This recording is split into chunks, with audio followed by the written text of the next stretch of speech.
भैया student federation ने लंका को गिरा डाला। आजादी घर पे ही बैठकर हो जाएगी। फिर कैसे होगी आजादी? आजादी के बाद आगे लड़ना पड़ता है। एक प्रेसिडेंट को मजबूर कर दिया कि मुल्क छोड़ के उड़ गई। एक मुल्क को आजाद करने के लिए जाने देना पड़ती है, खून देना पड़ता है, कुर्बानी देना पड़ती है, फिर जाके मिलती है आपको आजादी। अस्सलाम वालेकुम and welcome to a brand new vlog. मैं हूं आपका भाई वसीम ब्राउ एंड आज मेरी शहजादी, ये देखे मेरी प्यारी सी प्रिंसेस हमारे साथ है व्लॉग के अंदर। और प्रिंसेस ने खुद रिक्वेस्ट करी थी आज मुझे भी व्लॉग में आना है, तो खातिरजात ब्रांड न्यू व्लॉग है, ब्रांड न्यू सीन है आज। और आज हम लोग सुपर डुपर सीन ऑन करने वाले हैं। वजह क्योंकि आज एक ऐसा मुद्दा है जिसके ऊपर हम बात करेंगे। भाई बहुत सारे लोग जो हैं किसी न किसी जगह पे नाराज होने वाले, तो मैं इंट्रोडक्शन के अंदर ही भाईजान आप लोगों से माजरत करने वाला हूं। अच्छा लगे तो भी सही है, नहीं लगे तो भी सही है। हक की आवाज जो है वो हमेशा से उठती रहेगी बुलंद। और मैं आपको बता दूं, क्योंकि मैंने ये चैनल ही शुरू से किया था कि हर मुद्दे को लेके बात करूंगा और बात करता रहूंगा जब तक लोगों को मेरी बात समझ में नहीं आने वाली। खैर, चैनल को आप लोगों ने लाइक करना है और सब्सक्राइब करना है। ख़वातीन आप लोग जो है वो मोहब्बत तो दिखा रहे हो, बहुत सारे नए मेरे पास सब्सक्राइबर्स भी आ रहे हैं, मगर वो उस तरह वाली जो फीलिंग होती है ना कि एक वाकई में जो चाहत होती है वो आ नहीं पा रही है। तो आप लोगों ने चैनल को जो है वो लाइक करना है, शेयर करना है, बेल आइकॉन के बटन को दबा देना है और मेरे साथ साथ रहना है। आज ऐसा मुद्दा है जिसके ऊपर हम बात करेंगे। एक मुल्क जिसको आजाद हुए 53 साल हो गए और वो किस तरीके से तरक्की कर गया इतनी ज्यादा, ये बात हम करेंगे आज। साथ साथ रहिएगा। अजान वसीम, क्या सीन है मेरे दोस्त, कैसे हो आज?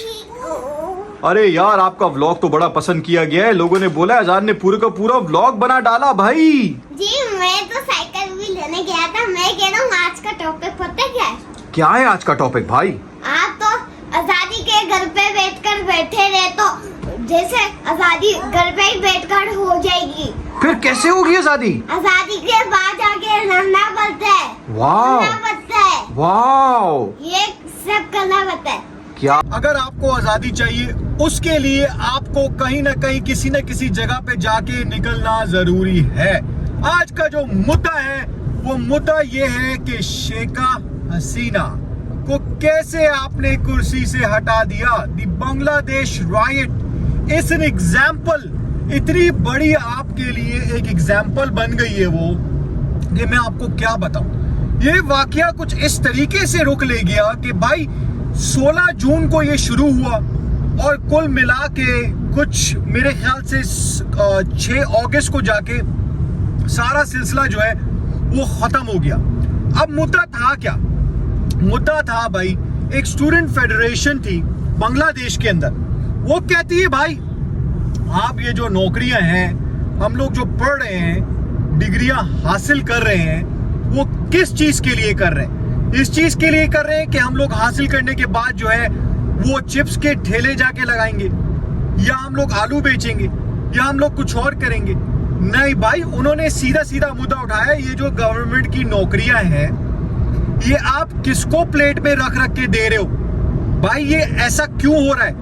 उन्होंने जाके भाई एक प्रोटेस्ट शुरू कर दिया। एक प्रोटेस्ट जो है वो जब उन्होंने शुरू किया तो उनका मेन मुद्दा जो था वो गवर्नमेंट से था, जो कि शेखा हसीना रूलिंग पार्टी थी, सही है, उसकी प्रेसिडेंट। उसको बोला भाई बात ये है कि यार ये वाला नाइंसाफ जो है हमसे बर्दाश्त नहीं हो रहा भाई, हम जो है वो प्रोटेस्ट करेंगे। प्रोटेस्ट करने के बाद वो लोग चले गए भाईजान सुप्रीम कोर्ट।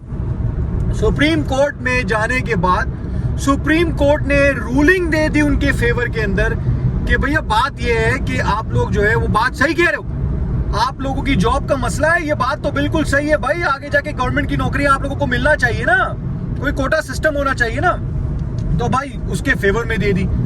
मगर जवान के बच्चे भाई, ऐसे जवान के बच्चे, उन्होंने बोला भाई बात ये है कि ये छोटी वाली जो बात आपने करी है ना, इसमें हमें मजा बिल्कुल भी नहीं आया। हम जो है वो भाई चाहते हैं ये जो मेन से जड़ से जो जितना भी गंद बला है ना, जिसने ये किया है, जो करप्शन कर रही है भाई, उसको हटाना है। उन्होंने भाई एक प्रोटेस्ट किया, उसमें लोग शहीद हुए। उसके बाद उनकी पूरी जनता, मैं कह रहा हूं पूरी की पूरी लंका, तमाम लोग जो है वो निकल के रोड के ऊपर आए और ऐसा प्रोटेस्ट किया कि भाई आपकी जो फोर्सेस थी वहां पर उनको भी घुटनों पे आने के लिए मजबूर कर दिया।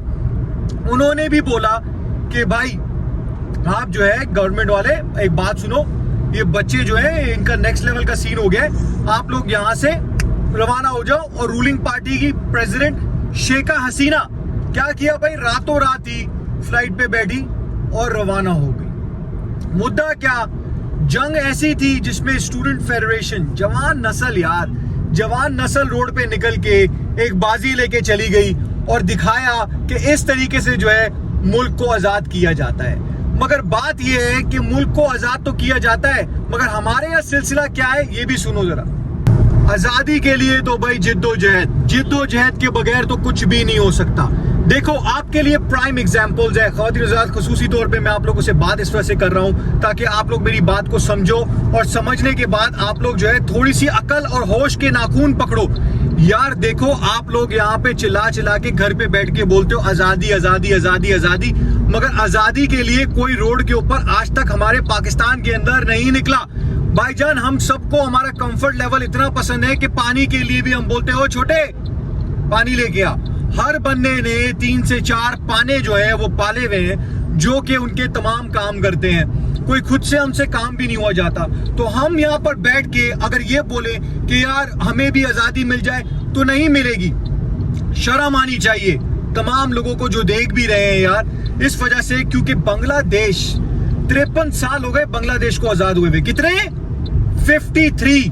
ये वो मिसाल है, एक घर में 2 बच्चे थे, एक बड़ा भाई था एक छोटा भाई था। जो बड़ा भाई जो है वो फेल होके 8वें नंबर पे आ गया और जो छोटा भाई है वो नंबर 1 पे आ गया। ये वही मिसाल है बांग्लादेश और पाकिस्तान की। 53 साल हो गए आजाद हुए बांग्लादेश को और 78 ईयर्स होने वाले हैं पाकिस्तान को। तो भाईजान 78 ईयर्स हो गए हैं, इसके बावजूद भी जो है अभी तक बैठ के हम लोग जितने भी तमाम लोग हैं यार, हम ये समझ नहीं पाए कि आजाद होने के लिए जो है ना आपको बाकायदा तौर पे आजादी के लिए एक जंग लड़ना पड़ती है। 1947 में अगर हम लोग आजाद हुए तो कायदे आजम मोहम्मद अली जिन्ना का एक सपना था और उसके साथ साथ वो फिर एक जंग प्रॉपर थी, मेंटली फिजिकली सब चीजें, जिसके 22 के ऊपर जाके हम लोग आगे बढ़े थे। भाईजान बात ये है कि जैसे लोग होंगे उनके ऊपर वैसे हुक्मरान होंगे। ये तो बयान किया गया है ना, ये तो उसकी भी ऊपर भी तो आयत भी है एक यार, वो कहते हैं ना कि जैसे लोग फिर वैसी गवर्नमेंट आपको मिलने वाली है, वैसा किंग मिलने वाला है, वैसा बादशाह मिलने वाला है। और आप लोगों के साथ बिल्कुल ऐसा ही हुआ है। यहाँ पर क्या है देखो, सेम सिचुएशन है, मैं आपको बिल्कुल बयान कर रहा हूँ रियलिटी, हकीकत ये है कि क्या पाकिस्तान के अंदर आपके पास जॉब्स जितनी भी तमाम गवर्नमेंट की है, क्या वो एक ही जुबान बोलने वाले को नहीं मिलती? मैं जुबान किसी की भी नहीं ले रहा भाई, क्योंकि मैं तासुबी नहीं हूं, मगर एक बात है ना, क्या एक जुबान वालों को नहीं मिलती? भले वो मेरी जुबान क्यों ना हो, मगर मिलती है ना। भाईजान आपके जितने भी तमाम गवर्नमेंट कोटा सिस्टम है सारे के सारे सेटिंग से मिलते हैं भाई, करप्शन है सारी की सारी, बिकती है। वो कहते हैं भाई 50 पेटी दे दो। मैं आपको एक दोस्त है मेरा, उसका नाम नहीं लूंगा वरना वो फिर शायद वो भी जनाब नाराज हो जाएगा। उसकी वाइफ ने एक एग्जाम दिया, एक एग्जाम देने के बाद जब उसकी नौकरी की बात आई तो भाई वो आगे से कहते हैं कि पहले जो है ना 25 लाख रुपए देना पड़ेगा। भाईजान यही सेम चीज, सेम वाकया बांग्लादेश में हुआ है।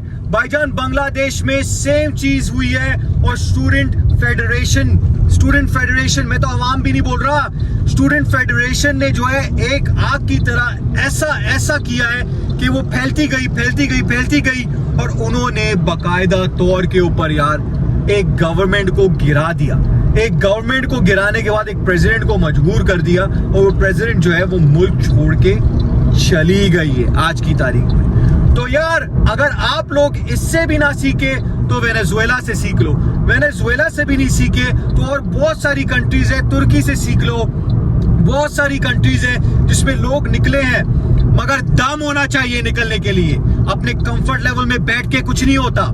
खैर ख्वातीन हज़रात, चैनल को लाइक करिएगा, चैनल को सब्सक्राइब करिएगा। आप लोगों की मुझे सपोर्ट की बहुत जरूरत है, आप लोग सपोर्ट करते रहेंगे, मैं इस तरह के टॉपिक, इस तरह के मुद्दों के ऊपर गुफ्तगू करता रहूंगा और आप लोगों के लिए हक की आवाज उठाता भी रहूंगा और साथ साथ समझाता भी रहूंगा। अपना ख्याल रखिएगा, खुदाए पामान।